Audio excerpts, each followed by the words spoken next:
Okay, the question and my topic today is who wins the gunfight? The guy with the 10 millimeter with good capacity, or the Ruger LCP 380 with lower capacity? So before we start, I'm going to unload these, make them clear. I want you to stay with me in this video so I can make some valid points about this subject. There's a lot of debate online about caliber and handguns and, ammo, defense ammo and everything. But what we need to realize is that there's much more that goes into a gunfight than we think. So this is clear here. The slide doesn't stay open on a Ruger LCP. All clear. Snap caps out. There's a lot more that goes into a gunfight than we think. I'm going to explain that to you here. So Ruger LCP has been cleared. This is a Glock 20 10 millimeter. We're going to clear this one. Okay, she's empty. Nothing in the mag well, nothing in the magazine. Okay, so basically what I'm going to do is I'm going to go through a chart with you guys and tell you what I think about this subject that's been debated online so much. And what I want to start out with is a phrase that I came up with here to kind of describe what's going on in real life here. And what it is, let me see if I can get this camera working here a little better. What it is basically is caliber and capacity are not the only factors that determine a win in a defense situation. A lot of people are so hung up on caliber and capacity they don't realize it's not the only factor that you put in to your defense situation. Is it okay to have extra ammo? Sure. Is it okay to have a larger caliber? Sure. But between them two guns that I showed you, there's advantages and disadvantages to both. So in a perfect world, you can't have all the advantages just to one firearm, just to one ammo, just to one person's skill sets, because it's always going to be different. Now, what we want to do is we want to exclude military and law enforcement. We're not talking about their defense situations here. We're talking about the private citizen only. So I put that down here.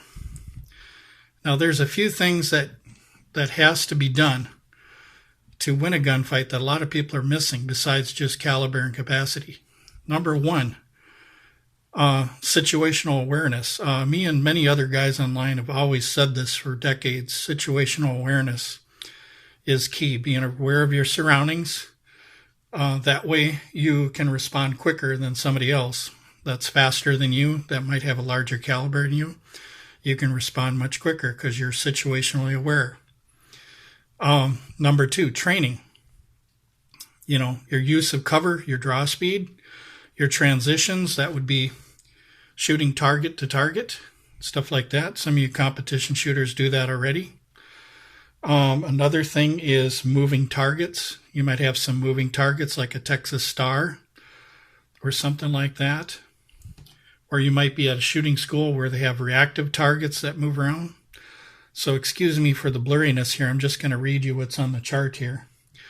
And then we have bullseye. Now bullseye right here, bullseye is important because of the fact that you might have to take a long range shot and you want to make sure that you're shooting for accuracy in a straight line and practicing up on your bullseye too. This is not to say that that's the only thing you should do, but it definitely helps to have that accuracy. Okay, and then we're going down to cameras on autofocus here, so excuse me for that. Sometimes it gets a little blurry. The third thing down here is adrenaline. Okay, nobody knows how they're going to respond in a dangerous situation, so I'm going to read this out to you. There's three ways that a person can respond to a dangerous situation. They can either fight, freeze, or flee. Now, it's been said by experts, and, they're partially right, but then there's exceptions to the rule, that the way you train is the way you respond in a dangerous situation. Even if there is adrenaline, you're going to respond the right way. And that's true to some level, but still, And still, there's no guarantee how we're going to respond in a dangerous situation. You might train for decades. You might be a firearms instructor. You might be a world-class champion competition shooter or whatever, and you might do differently than you think in these with the adrenaline part. Yes, if you train, you usually revert back to your skills and stuff, but it doesn't necessarily guarantee that you're not going to flee the scene, that you're not going to freeze and not do anything at all. But then the other thing is that some people that are more worried and stuff, it doesn't necessarily mean that they're not going to fight. Some of them might. Some of the biggest cowards have actually stood up and fight and surprised themselves. So the thing is that you have to understand that part too. And the reason why I know that is because of a music teacher that was in World War II. He said, gosh, I just teach kids how to play drums and trumpets and, instruments and stuff like that. I never thought I was going to be put in the middle of a war. And he took out a whole German squad, and he thought he was going to be afraid. But single-handedly, he took out a whole German squad and he fought, okay? He thought that he couldn't do it. But then when the adrenaline kicked in, when his mindset kicked in, he knew that he had to do it, so he fought. And that's the thing I wanted to say, too, is that situational awareness is part of that mindset that you're going to have. And part of that mindset in your training, like right here, I didn't list it because there's so much you can list. Part of your mindset training is knowing how you would respond to certain situations and have them in your head pre-planned so that you know how you're going to respond.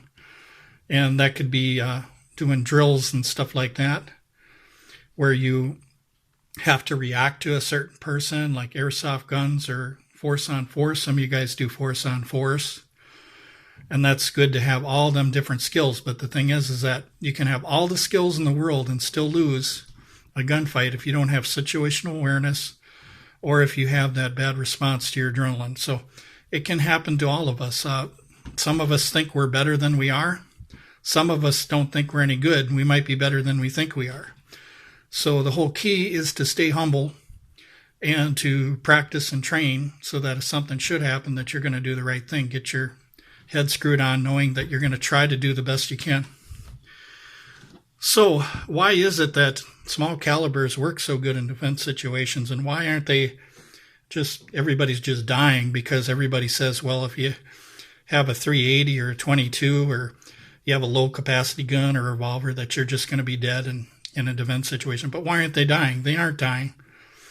The thing about it is people have to understand in defense situation, most of these defense situations with the private citizen, excluding law enforcement, defense situations and military, most of this is called a break in contact.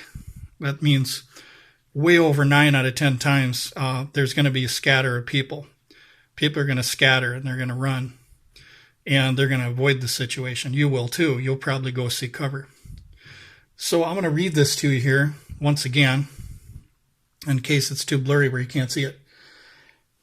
For every small caliber, low capacity, or revolver that a private citizen lost his life in a defense situation, you can find just as many who lost defense situation with large caliber, high capacity handguns. So there it is right there.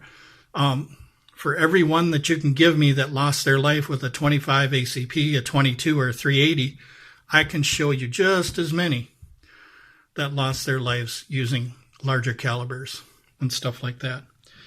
So part of the reasons for that, why do small calibers do good in defense situations and stuff like that? Well, one reason is because of recoil.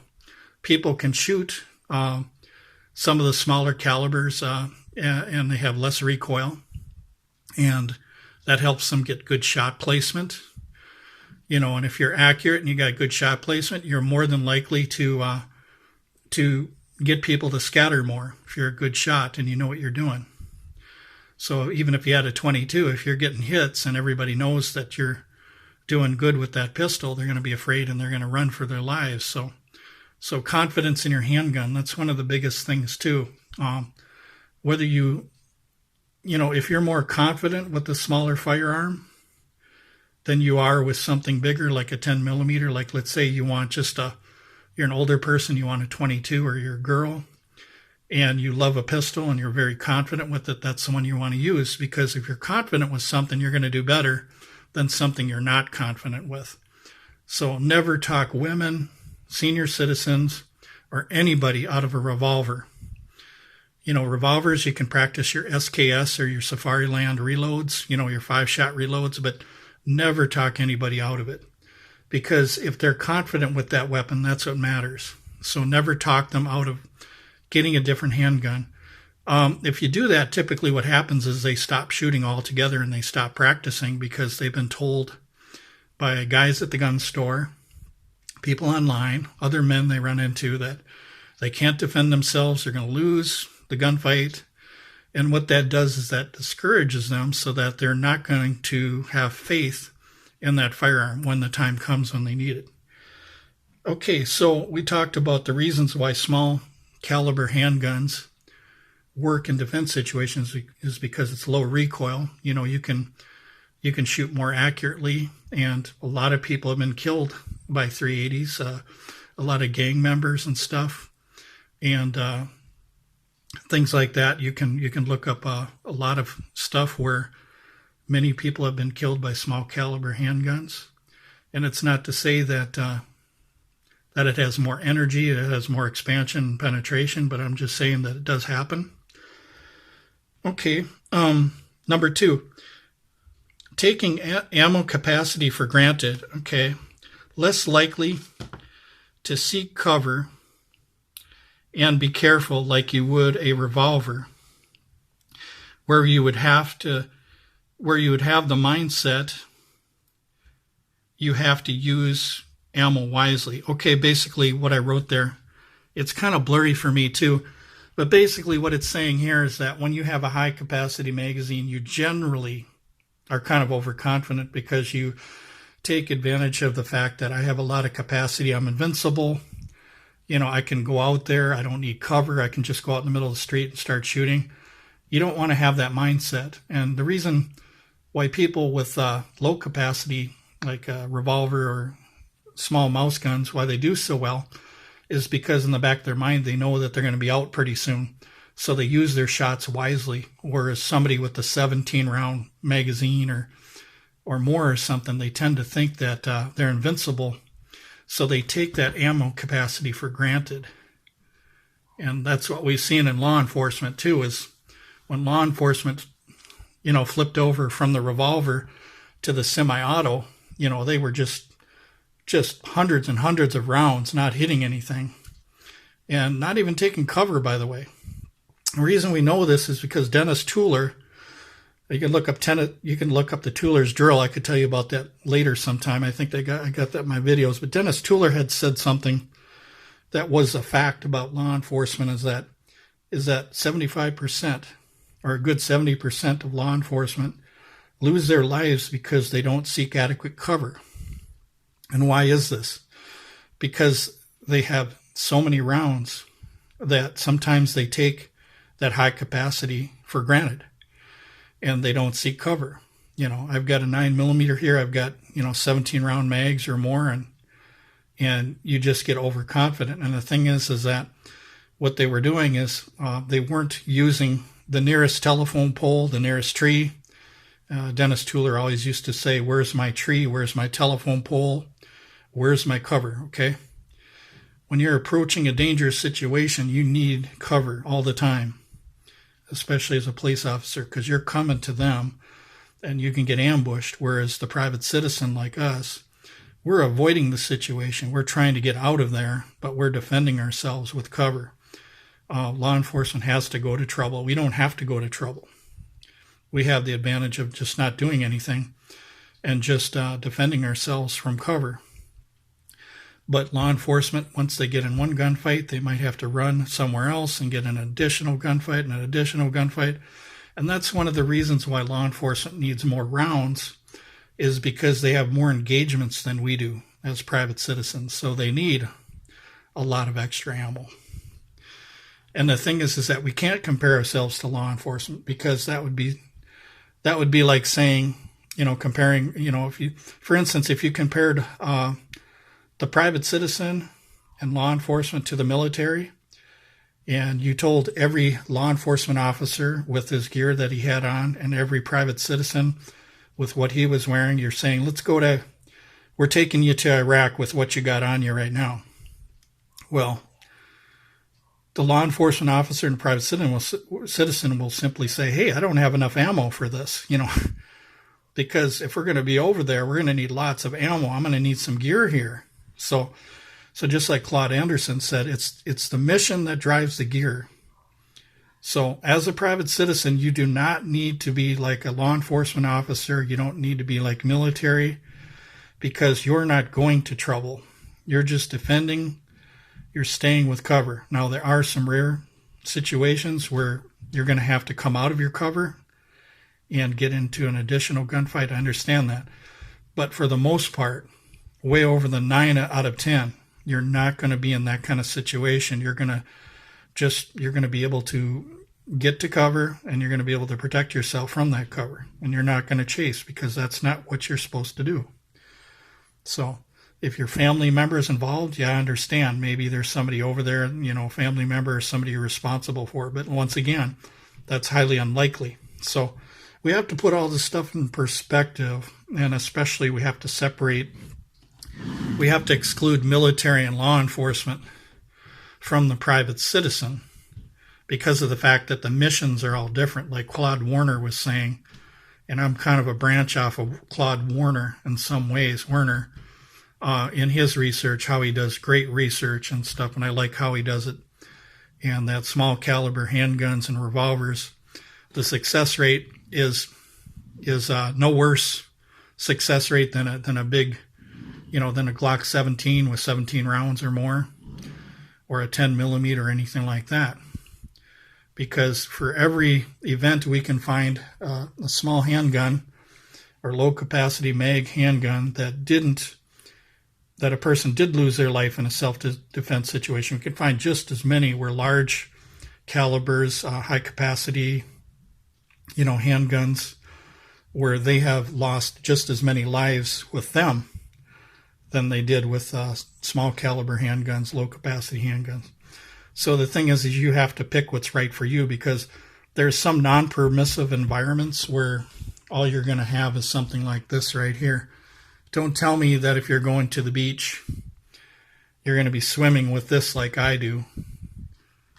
Whereas something like this, you can't tell me that a guy on the beach is going to have this in the water with him. He's not. So I'm more armed than he is. So I'm more armed than he is because of the fact that I have the proper gun for the mission, for the non-permissive environments, for environments where I'm going to have to go where I can't necessarily hide a handgun easy. So I'm going to need a handgun I can put somewhere where I can hide it from the public, like office, building situations and things like that. But once again, follow your local, state, and federal laws in regards to carrying a handgun, whether it's open or concealed carry, and also the store policy, where you work, their policy. You want to talk to somebody about it. There are some situations where they will allow you to carry, but you have to talk to them about it. So once again, follow your local, state, and federal laws in regarding carrying. So I can't tell you what people are going to do, if they're going to follow them laws or not, but I suggest that you follow them to the best of your ability, and hopefully we can vote and get laws that favor us being armed anywhere we go. There's a lot of places where you can't be armed at all, and that's sad, but we have to vote these people in that agree with us, that are going to give us more freedom so that we can carry our firearms to more places and not be caught in a gun-free zone. But anyway, thank you very much for watching, you guys.